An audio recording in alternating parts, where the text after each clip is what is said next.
अस्सलाम वालेकुम। आज इस वीडियो में हम बात करेंगे कि जो वीज़ा स्टैंपिंग है, सऊदी अरब की वीज़ा स्टैंपिंग है, उसके लिए हमें अपॉइंटमेंट ऑनलाइन कैसे लेना है। एक चीज़ जो पहले ये होता था कि जो एतमाद है, वो जो है सऊदी वीज़ा स्टैंपिंग का काम करता था। लेकिन जैसा कि आपको अब पता है कि अब ये जेरीज़ वीज़ा जो है, वो कंपनी जो है अब ये वीज़ा स्टैंपिंग का काम करती है। फ़र्क देखें इसमें कोई नहीं है, यानी बिल्कुल वही तरीक़ाकार है, इसमें बिल्कुल फ़र्क नहीं है। कुछ लोगों का ख़्याल है कि शायद इसमें कोई फ़र्क आ गया है, बिल्कुल फ़र्क नहीं आया। और जो ऑफ़िस हैं वो भी वही हैं जो पहले एतमाद के थे, अब वही जो है जेरीज़ के हैं और तरीक़ाकार भी बिल्कुल वैसा ही है। तो आज इस वीडियो में हम देखेंगे कि हमें ऑनलाइन वीज़ा स्टैंपिंग के लिए जो है वो अपॉइंटमेंट कैसे लेनी है। तो इसके लिए पहले हम एतमाद की वेबसाइट पे जाते थे, अब हमें जो है वो जेरीज़ की वेबसाइट पे जाना होगा। तो इसके लिए ये jeris.pk, ठीक है ना? तो ये वाली जो है वेबसाइट है, इस पे जाना होगा। तो इसका जो है वो लिंक भी मैं वीडियो की डिस्क्रिप्शन में दे दूँगा, वहाँ से आप जो है डायरेक्ट इस वेबसाइट पर आ सकते हैं।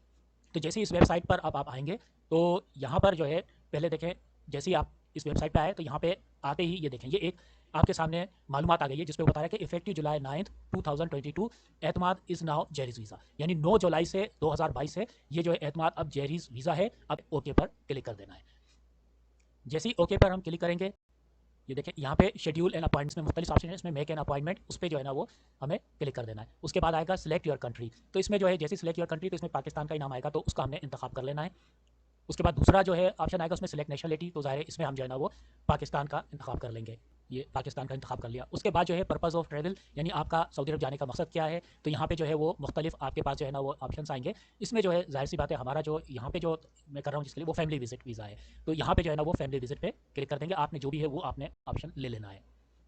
जैसे ये करेंगे कुछ थोड़ा सा प्रोसेस होगा और उसके बाद जो है ना आपके सामने ये एक आएगा। इसमें जो है ना ये कुछ नहीं, बस इसमें लिखा है फीस के बारे में, तो इसको कुछ नहीं करना है, इसमें आपने सिर्फ जो है ना वो इस पर ओके पे क्लिक कर दें। जैसे ही ओके पे क्लिक करेंगे, तो ये देखें यहाँ पे जो है ना ये शेड्यूल एंड अपॉइंटमेंट, ये वाला जो है ना वो पेज खुल गया। यहाँ जो है देखें, पहले तो ये कि आपने ये देखना है कि आपके पास दो किस्म के पैकेजेस आ रहे हैं, एक नॉर्मल पैकेज है और एक लाउंज पैकेज है। तो नॉर्मल और लाउंज पैकेज में क्या फ़र्क है कि नॉर्मल में तो देखें जो एक जैसे उनका तरीक़ाकार चल रहा होता है, अपॉइंटमेंट मिल रही होती है, तो जिस हिसाब से आपको अपॉइंटमेंट, जब आपका नंबर आएगा आपको वो अपॉइंटमेंट मिलेगी, जिस दिन आएगा और जब नंबर आएगा तो आपको अपॉइंटमेंट जो है वो उसकी मिल जाएगी। लाउंज पैकेज में ये है कि आप कभी भी जा सकते हैं और जैसे ही जाएंगे वो आपका जो है सारा जो भी प्रोसेसिंग है वो कर देंगे, यानी उसमें आपको इंतजार नहीं करना पड़ेगा। अच्छा, दूसरा एक तो ये हो गया। दूसरा क्या है कि इसमें फ़ीस का फ़र्क है। नॉर्मल पैकेज में पहला जो फ़र्क आ जाता है वो है सर्विस फ़ीस का। देखिए यहाँ जो नॉर्मल पैकेज है उसमें सर्विस फ़ीस है 6,060 रुपये, जबकि लाउंज पैकेज में जो है वो 15,155 है। ठीक। दूसरा जो फ़ीस का जो फ़र्क आ जाता है, वो आप देखें सेल्स टैक्स, जब लाज़मी बात है जब आपका ये फ़ीस बढ़ती है तो सेल्स टैक्स भी आपका जो है वो बढ़ जाता है। बाकी रहा वीज़े फ़ीस का, तो देखिए वीज़ा फ़ीस नॉर्मल पैकेज में भी 19,340 है और लाउंज पैकेज में भी 19,340 है। इसी तरह जो इंजाज की फ़ीस है वो भी 2,540 नॉर्मल पैकेज में, लाउंज पैकेज में भी 2,540 है। ठीक। अब जब आप ये टोटल करते हैं तो नॉर्मल जो पैकेज है उसमें आपकी जो कुल फीस बन रही है वो 28,849 रुपये, जबकि लाउंज पैकेज में जो है 39,308 रुपये 20 पैसे बन रही है। जब इन दोनों का आप फर्क निकालते हैं तो यार है 10,459 रुपये 20 पैसे, यानी 10,500 रुपये, यानी 10,500 रुपये तकरीबन जो है ना वो आपको लाउंज पैकेज में नॉर्मल पैकेज के मुकाबले में ज़्यादा देना पड़े एक शख्स के। ये एक शख्स की है। ठीक है। तो अब ये जो है आपने खुद फैसला करना है कि आपको मतलब ये कि अगर वक्त का मसला है लेकिन पैसे का मसला नहीं है तो आप लाउंज पैकेज ले लें, लेकिन अगर आपको पैसे का मसला, आप चाहते हैं कि मेरे ये 10,459 रुपये 20 पैसे इजाफी लग रहे हैं वो ना लगें, लेकिन मैं इंतजार कर सकता हूँ, मुझे वक्त का कोई मसला नहीं है, तो आप नॉर्मल पैकेज ले लें, ये आपकी अपनी मर्जी पे। अब हम आ जाते हैं यहाँ पे अपॉइंटमेंट पेज है। तो ये अपॉइंटमेंट के लिए देखें, पेशावर में सेंटर है, कोयटा में, लाहौर में, कराची में और इस्लामाबाद में। ठीक है ना? तो अब पेशावर में जो है ये जैसे पहला ही जो वर्किंग डे है यकुम अगस्त वो दस्तियाब है, कोयटा में भी यकुम अगस्त दस्तियाब है, लाहौर में 11 अगस्त को, और लाउंज पैकेज में आप देखेंगे पहले ही दिन आपको अपॉइंटमेंट, यानी पहला वर्किंग डे है यकुम अगस्त, तो पहले ही वर्किंग डे में आपको अपॉइंटमेंट सब सेंटर्स में मिल रही है। जैसे मैंने आपको बताया था कि लाउंज पैकेज में आप जैसे ही जाएंगे तो वो आपको फ़ौरन आपका प्रोसेस कर देंगे, इंतजार नहीं करना पड़ेगा। कराची में देखें कि 3 अगस्त को नॉर्मल पैकेज में और इस्लामाबाद में 11 अगस्त की है। तो अब ये देख लें कि आपको अगर तो मसला ये है कि आप इंतजार कर सकते हैं तो आप नॉर्मल पैकेज पे चले जाएं अपने पैसे बचाने के लिए, लेकिन अगर आप इंतजार नहीं कर सकते, आपको जल्दी है, तो आप लाउंज पैकेज का इंतखाब कर सकते हैं। तो ये था। अब जो है वो हमने अपॉइंटमेंट लेनी है।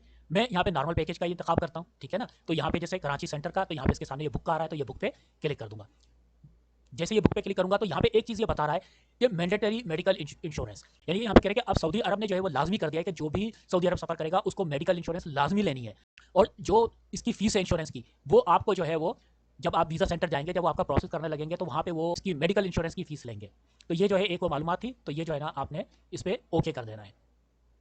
ये जो है कुछ टर्म्स एंड कंडीशंस का पेज खुल जाएगा, इसको आपने पढ़ लेना है, मालूमात जो है एक दफ़ा पढ़ लें। उसके बाद यहाँ पे कह रहा है कि I have read and agree the terms and condition, के मैंने ये तमाम शराइत पढ़ ली हैं और मैं इस पर इत्तेफाक करता हूँ, और उसके बाद जो है ना आपने एक्सेप्ट पर यानी मैं इसे कबूल करता हूँ क्लिक कर दें। जैसे करेंगे यहाँ पे आएगा please select appointment category to proceed further.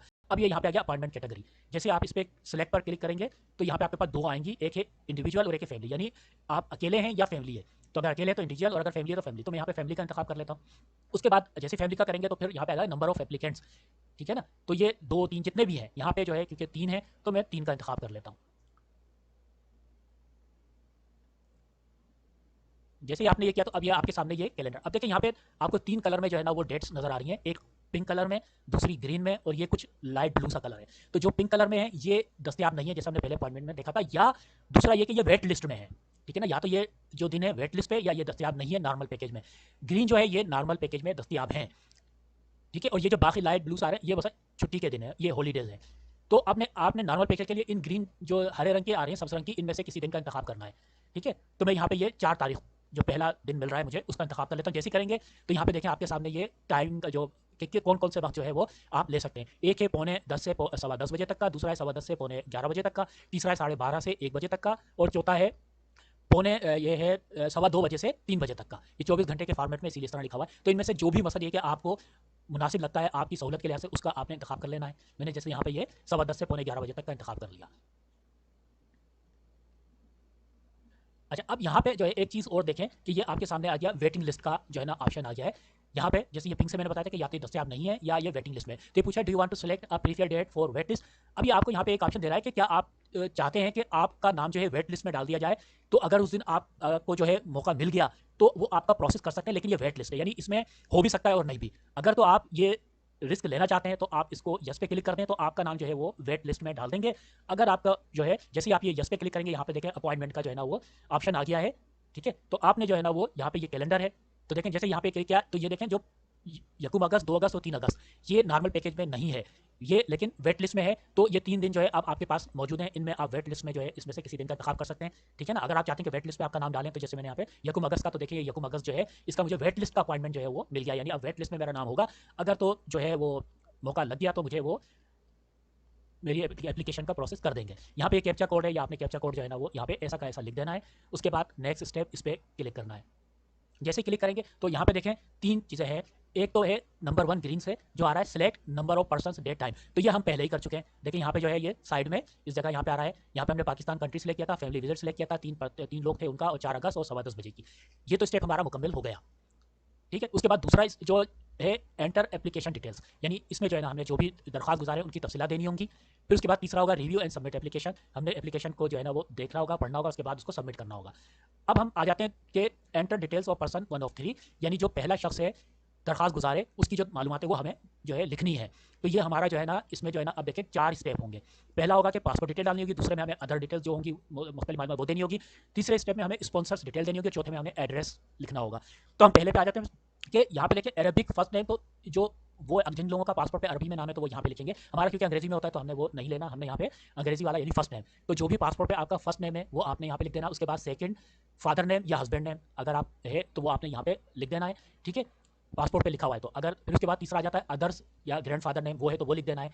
चौथा लास्ट नेम और फैमिली नेम, वो जो है आपने, और ये सब जो है ब्लॉक लेटर्स में लिखने हैं, यानी स्मॉल में नहीं लिखने, ब्लॉक लेटर्स में इंग्लिश के उसमें लिखने हैं। उसके बाद आ जाता है जेंडर, यानी जिन्स हमें वो लिख देनी है कि यहाँ से जो है मेल है या फीमेल है, तो जो भी है, जैसे मैंने यहाँ पे मेल का इंतखाब कर लिया। उसके बाद पासपोर्ट नंबर है, वो आपने यहाँ पे पासपोर्ट नंबर जो भी है वो आपने यहाँ पे लिख देना है।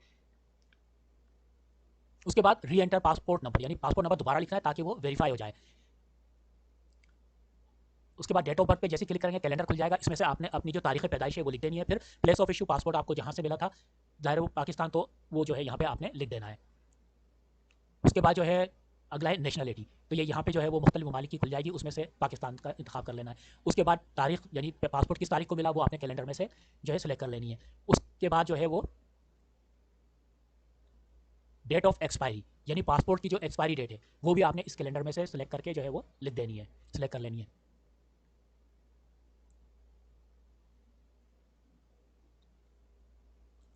उसके बाद कॉन्टैक्ट नंबर, ये जैसे ऊपर फॉरवर्ड दिया 9200 ये कोड है पाकिस्तान का। उसके बाद बाकी जो आपका पाकिस्तानी नंबर है वो यहाँ पे कॉन्टैक्ट नंबर लिख देना है, ताकि वो अगर कॉन्टैक्ट करें तो उस पाकिस्तानी नंबर पे आपसे कॉन्टैक्ट करें। उसके बाद ईमेल एड्रेस, तो ईमेल एड्रेस के लिए ये है कि जो आपने अपना जो लिखना है वो कैपिटल में लिखना है, उसके बाद ऐट से लेके बाकी जैसे @yahoo.com या @gmail.com तो वो स्मॉल में लिखना है। तो इस फॉर्मेट को जैसा ये यहाँ पे दिया हुआ है इसको फॉलो करते हुए जो है आपने अपना ईमेल एड्रेस लिख देना है। उसके बाद नेक्स्ट पर क्लिक कर देंगे। अब हम दूसरे स्टेप पे आ गए, यानी अदर डिटेल्स। जो अदर डिटेल्स हैं, दूसरी जो मालूमात है वो हमने यहाँ पर देनी है।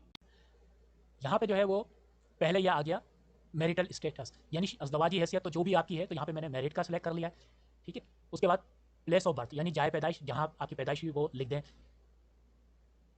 उसके बाद क्वालिफिकेशन यानी तालीमी काबिलियत क्या है, जो भी है वो यहाँ पे आपने लिख देनी है।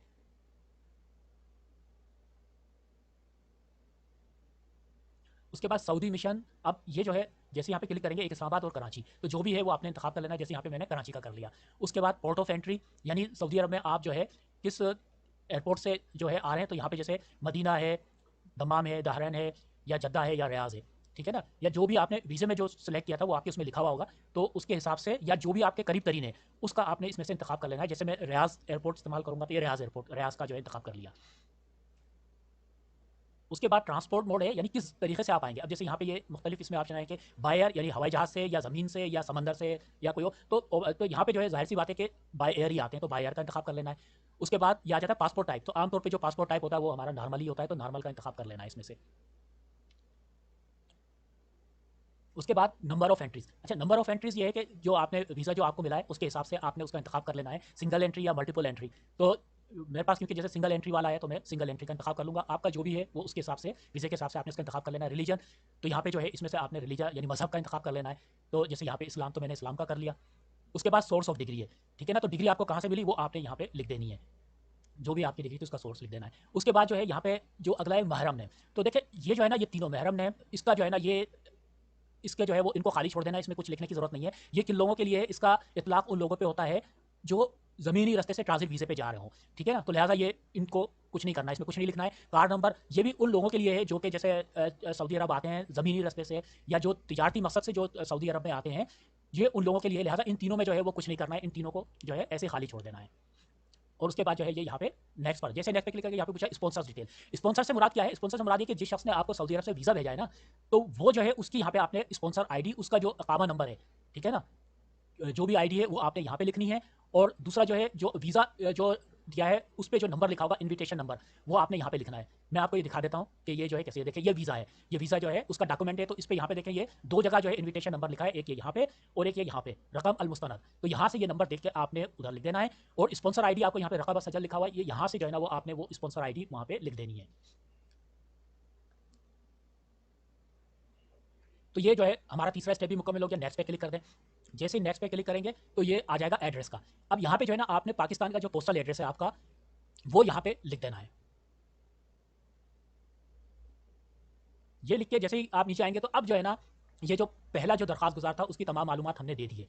तो अब क्या करना है, क्योंकि जैसे हमारे पास और भी दरखास्त गुजार है, तो ऐड नेक्स्ट एप्लीकेंट डिटेल्स अगर है तो, नहीं होगा तो फिर आपके पास ये ऑप्शन नहीं आएगा, ये उनके पास ही आएगा जिन्होंने जैसे ज़्यादा लोगों के लिए दरखास्त जमा करानी होगी, यानी उनके लिए अपॉइंटमेंट लेना है। तो ऐड नेक्स्ट एप्लीकेंट्स डिटेल जो है ये जैसे ही करेंगे तो सेम वैसे ही अब वो पेज आ गया। अब जिस तरह हमने पहले तमाम मालूमात दी थी इसी तरह यहाँ पे आपने जितने भी दरखास्त गुजार हैं उनकी मालूमात दे देनी है। जब सबकी दे देंगे तो उसके बाद आपके पास आएगा आखिर में go to review and submit, यानी अब आपने क्या करना है कि जो भी दरखास्त गुजार हैं उनकी जो भी मालूमात आपने दी है आपने उसको इत्मीनान से पढ़ लेना है और देखना है कि उसमें कोई गलती तो नहीं है। अगर कहीं कोई गलती है तो आपने उसको सही कर लेना है जमा कराने से पहले, सबमिट करने से पहले। तो इस पर हम जैसे क्लिक करेंगे तो यहाँ पे हमारे पास रिव्यू का ऑप्शन खुल जाएगा और यहाँ पे जो जैसे ये जो स्पॉट दी हुई जो एप्लीकेंट नंबर 1 है, पहला दरखास्त गुजार है, उसकी सारी मालूमात है, आपने उसको पढ़ लेना है, ठीक है ना। उसको अच्छी तरह देख लेना है कि आपने तमाम मालूमात सही दी है। दूसरे एप्लीकेंट जैसे यहाँ पर 3 थे तो ये दूसरे के रिव्यू के लिए यहाँ पे क्लिक कर देंगे तो उसकी मालूमात खुल जाएगी और आपने उसको नजरसानी कर लेनी है। तीसरे की फिर इस तरह आपने पढ़ लेनी है और नजरसानी कर लेनी है। अगर आपको लगता है कि उसमें कोई गलती हो गई है किसी, जैसे ये एप्लीकेंट 1 2 3, जिसकी भी एप्लीकेंट में आपको लगता है कि आपसे कोई गलती हो गई है तो आपने मॉडिफाई पे क्लिक कर देना है। जैसे मॉडिफाई पे क्लिक करेंगे तो उसकी जो है वो तमाम मालूमात खुल जाएगी और आप उसके अंदर वो जो भी चीज़ गलत आपने लिख दी थी तो उसको दुरुस्त कर लेंगे, ठीक है ना। इस तरह जो है तमाम तीनों की जो है वो आप उसमें तब्दीली कर सकते हैं जमा कराने से पहले पहले। अगर आप डिलीट करना चाहते हैं उसका डेटा तो डिलीट पे क्लिक कर देंगे। अच्छा एसएमएस की सहूलत लेने के लिए एसएमएस पे क्लिक कर दें, अगर कोरियर की सहूलत लेनी है तो कोरियर पे क्लिक कर दें। जब आप इत्मीनान कर लें कि तमाम मालूमात जो आपने दी वो बिल्कुल सही है तो आपने सबमिट एप्लीकेशन पे क्लिक कर देना है। जैसे ही सबमिट एप्लीकेशन पे क्लिक करेंगे यहाँ पे ये आपका जो है वो तमाम मालूमात आ जाएगी जिसमें ये बता रहा है कि अपॉइंटमेंट कंफर्मेशन, ये आपकी अपॉइंटमेंट कंफर्म हो गई। Your appointment with reference number, यहाँ पे आपकी अपॉइंटमेंट का रेफरेंस नंबर आएगा कि ये आपके अपॉइंटमेंट का रेफरेंस नंबर है और इस शेड्यूल्ड ऑन जैसे हमने 4 अगस्त का किया था, 4 अगस्त 2022 और वक्त था 10:15 बजे का, तो ये आपकी अपॉइंटमेंट जो है वो कंफर्म हो गई। अब कह रहा है टू डाउनलोड और प्रिंट द अपॉइंटमेंट लेटर, यानी अब आपको ये अपॉइंटमेंट लेटर जो है वो डाउनलोड करना है और प्रिंट करना है, उसके लिए यहाँ पे क्लिक करें। दूसरी चीज़ें बता रहा है टू ओपन दिस फाइल, यानी इस अपॉइंटमेंट लेटर को खोलने के लिए enter the passport number of the following applicant as password. तो यहाँ पे नाम आ जाएगा, यानी जो एप्लीकेंट है उसका नाम आएगा। वो कह रहा है कि इस अपॉइंटमेंट लेटर को खोलने के लिए आपको उसका जो पासपोर्ट नंबर है वो पासवर्ड के तौर पर डालना होगा। जैसे आप उसको खोलने लगेंगे तो वहाँ पे आएगा, वो पूछेगा कि पासवर्ड डालें, तो पासवर्ड की में जो है आपने उसका जो पासपोर्ट नंबर है वो लिखना है। यहाँ पे देखें हमने जो है 3 दरख्वास्त गुजार थे, तो अब यहाँ पे टोटल जो है वो सारी फीस आ जाएगी। इसमें पूछा इंजाज, तो उसकी जो फीस है 2540 एक की, 3 की 7620 हो गई, ठीक है ना। और ऑनलाइन फुल नॉर्मल जो पैकेज हमने लिया था 6060 एक की थी, 3 की 18180 हो गई। वीज़ा फीस जो है वो 19340 एक की थी, तो 3 की 58020 हो गई। और सेल्स टैक्स जो था 30% के हिसाब से 3 का वो 2363। इस तरह टोटल जो फीस बन गई वो 86,183 रुपये 40 पैसे बनी, ठीक है ना। तो ये जो है ना वो टोटल जो है वो फीस बन गई है। इसमें जो है ना वो इंश्योरेंस की जो है वो शामिल नहीं है, वो आप जब वहाँ पे जाएंगे तो वो आपसे इंश्योरेंस फीस जो है वो अलग से लेंगे। अब क्या करना है कि हमने जो है वो, क्योंकि जो है डाउनलोड, इसको जो है डाउनलोड करना है और प्रिंट करना है लेटर को, तो यहाँ पे क्लिक किया, इस पर क्लिक कर देंगे। जैसे करेंगे ये आपका डाउनलोड हो जाएगा, ठीक है ना। उसको खोलने के लिए फिर आप वो और पासवर्ड डालेंगे। अब ये देखें यहाँ पे तमाम डिटेल आ गई कि जो है ना अपॉइंटमेंट टाइम जो है वो इतने बजे का है, इतनी तारीख की अपॉइंटमेंट है, नॉर्मल पैकेज है, फैमिली और 3 लोग हैं, और उनके जो है ना यहाँ पे नाम आ जाएंगे और उनके पासपोर्ट एक्सपायरी डेट आ जाएगी। अच्छा, यहाँ पे ये आ रहा है कि आप जो है क्या इसकी ईमेल भेजना चाहते हैं इस लेटर की, आप चाहते हैं कि जो एप्लीकेंट है उसको ईमेल चली जाए, तो आप इस पर जैसे क्लिक करेंगे तो वो ये ईमेल आईडी उसकी लिखी हुई आ जाएगी। आप सबमिट पे क्लिक कर देंगे तो ये आपको उस ईमेल आईडी पे जो है ना वो अपॉइंटमेंट लेटर मिल भी जाएगा। अच्छा, दूसरा इस अपॉइंटमेंट को प्रिंट करने का एक और तरीका रिप्रिंट कर सकते हैं। उसके लिए जैसे वही शेड्यूल एंड अपॉइंटमेंट पे जाएंगे। अच्छा, जो हमने वेट लिस्ट का किया था, तो वो वेट लिस्ट की अपॉइंटमेंट जो है वो प्रिंट करने के लिए आप वेट लिस्ट अपॉइंटमेंट पे क्लिक करेंगे, तो जो वो आपकी वेट लिस्ट की अपॉइंटमेंट है वो भी जो है आप प्रिंट कर लें। अगर तो आप वेट लिस्ट वाले ऑप्शन पे जाना चाहते हैं और चाहते हैं कि उस दिन जाके आप वेट लिस्ट में इंतजार करें, और फिर अगर आपका नंबर आ जाता है तो आप इसका भी इंतखाब कर सकते हैं। उसकी अपॉइंटमेंट आपने यहाँ से प्रिंट करनी है, और जो वैसे जो नॉर्मल जो अपॉइंटमेंट लेटर है उसको जो है ना वो प्रिंट करने के लिए जनरेट अपॉइंटमेंट लेटर पे क्लिक करें, रिप्रिंट का आ गया। और ये यहाँ पे जो है ना वो इसके लिए जो है वो क्या करना होगा, यहाँ पे पासपोर्ट नंबर आपने डालना होगा, और उसके बाद जो डेट ऑफ बर्थ है उसकी डालेंगे और गो पे क्लिक करेंगे। जैसे गो पर क्लिक करेंगे तो ये आपके सामने जो है ना वो तमाम मालूमात आ गई। और अगर अपॉइंटमेंट जो है वो लेटर डाउनलोड करना है, प्रिंट करना है, तो प्रिंट अपॉइंटमेंट लेटर पे क्लिक करेंगे। और आप ईमेल के लिए ईमेल पे। बहुत बहुत शुक्रिया इस वीडियो को देखने का। अल्लाह हाफिज़।